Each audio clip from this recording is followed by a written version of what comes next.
hukum ekonomi kan demand supply. Iya. Ketika supply banyak, harga jatuh. Iya. Tanpa dibantu. Jadi masyarakat itu, mereka itu ingin bangkit, ingin maju. Tetapi mereka kadang-kadang tidak mengerti, tidak ada punya kemampuan baik secara manajerial maupun ekonomi, dan yang penting lagi pemasaran. Oke. Nah, perlunya mungkin pihak dunia pendidikan untuk memperhatikan ini, sejalan dengan mungkin program pemerintah secara turun ke desa. Benar.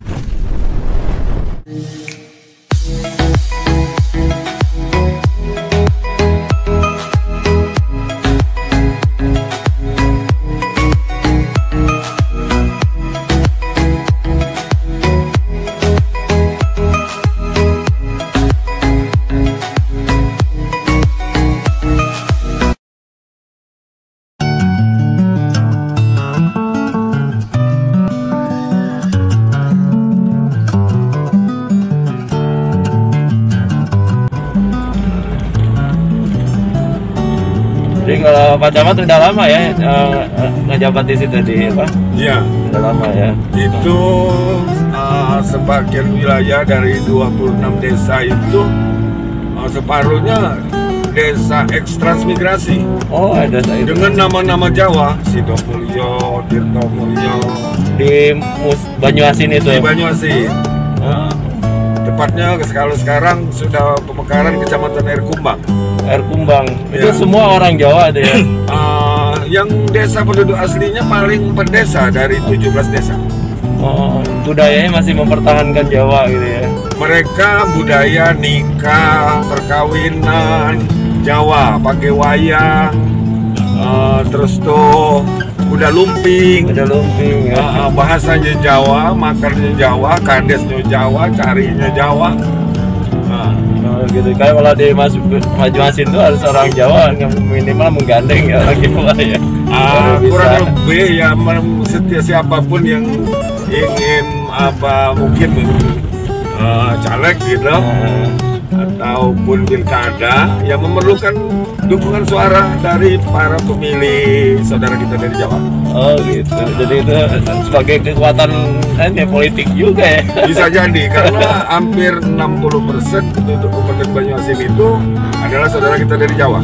Saudara kita dari Jawa. Oh, gitu. Mereka transmigrasi di era pendapatannya rata-rata tahun 75 sampai 80. Oh, berarti eranya Pak Harto ya. Betul, era Pak Harto. Pak Harto. Dan mereka sekarang sudah makmur. Jadi kalau mobil Avanza itu bukan barang aneh lagi. Oh, iya, itu dari sawit itu ya. Ada sebagian sawit, ada juga yang tetap mempertahankan sawah. Kalau sawit itu yang tanahnya darat agak tinggi, mereka difasilitasi pemerintah, dimitrakan dengan perusahaan. Oh itu ya. Tunas Baru Lampung nama perusahaan. Jadi emang ada perusahaan yang misalnya investor untuk menjadikan itu ya. Sebagai mitra ya. Makanya kalau untuk apa ya tadi ya. Mungkin kalau ada investor yang menggarap, mungkin masyarakat mau juga ya. Iya. Istilahnya untuk aren kayak di Minahasa kayak gitu. Bisa mungkin, apalagi ya. itu bisa sebagai penghasilan tambahan. Iya. Dalam arti kerja sambilan. Iya, kerja sambilan gitu ya. Saya lihat ya dia kerjanya hanya sejam juga udah nyadap, ambil, kemudian dijual ke pengepul. Iya. Iya, kalau yang tradisional seperti di Linggo, di Curug kan Mungkin perlu peran daripada investor ya. Investor, pemerintah setempat untuk memfasilitasi, mungkin dibentuk koperasi, ada semacam pendampingan, baik pendampingan modal maupun pendampingan dalam mengelola aren itu sendiri, baik mengelola bagaimana tanam tumbuhnya maupun mengelola dari produknya. Iya, benar, dari ininya ada pendampingan ya. Iya, ada. Sebenarnya kalau lihat prospek sih dibanding tadi cerita porang kan tahun 2 tahun baru menghasilkan walaupun besar. Betul. Pendapatannya, tapi ya itu akan waktunya itu panennya setahun 2 tahun gitu ya. Dua kali musim kan dia baru bisa menghasilkan umbi itu. Tapi kalau model sawit atau mungkin karet nih, karet kan tiap hari ya. Kalau misalnya kemudian tadi no atau ini apa itu ya tiap hari yang menghasilkan, saya tanya itu sampai 300.000 sehari gitu kan, dari hasil apa aren itu. Masyarakat itu berarti kan kalau dihitung-hitung kali 30 aja udah melebihi pegawai gajinya sebenarnya. Ya bisa jadi. Tapi mungkin masyarakat belum begitu tertarik untuk mengembangkan itu. Hanya mereka berskala keluarga.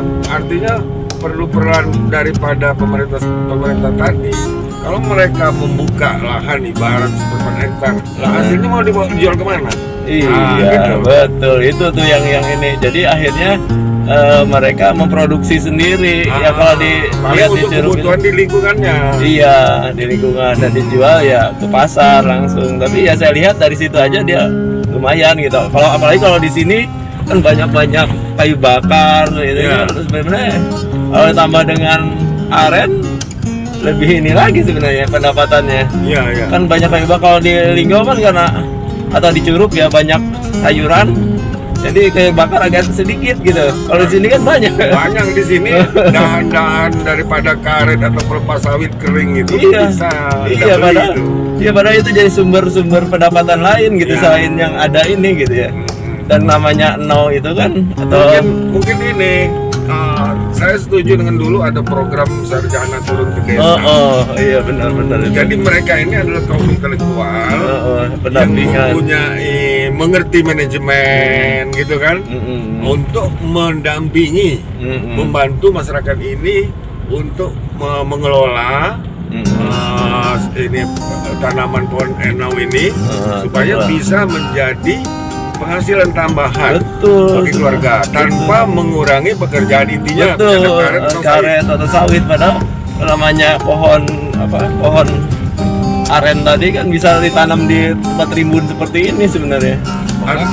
Bagus malah mah. Dan satu lagi pendampingan dari pemerintah itu yang penting. Ketika masyarakat sudah memproduksi ini mau dijual kemana, ini harus dibantu pemerintah kepada misalnya toko-toko pasar modern itu, semacam mart itu, yang ada tulisan mart itu harus membantu mereka menerima produk mereka ini untuk menjualnya. Tapi sebenarnya kalau aren itu laku itu di secara tradisionalnya. Iya, laku. Tapi mungkin ketika seluruh masyarakat tiap kakak desa memproduksi akan ada oversupply. Betul. Nah ini yang harus tuh pemerintah turun tangan itu dia. Betul. Nah, hukum ekonomi kan demand supply. Iya. Ketika supply banyak, harga jatuh. Iya. Tanpa dibantu. Jadi masyarakat itu mereka itu ingin bangkit, ingin maju. Tetapi mereka kadang-kadang tidak mengerti. Tidak ada punya kemampuan baik secara manajerial maupun ekonomi, dan yang penting lagi pemasaran. Nah, perlunya mungkin pihak dunia pendidikan untuk memperhatikan ini. Sejalan dengan mungkin program pemerintah secara turun ke desa. Benar. Kan sebenarnya kalau di dunia pendidikan tuh sekarang ini ada 3 unsur: pengabdian, penelitian, dan pengajaran. Jadi kalau untuk dosen ya, dosen itu harus itu. Makanya sebenarnya kalau deket saja, ini termasuk masjid ini dengan Pak Kadim ini awalnya pengabdian gitu. Bangun masjid ini pengabdian dengan Pak Kadim itu. Ide awalnya kita pengabdian yuk di sana kayak cerita gitu.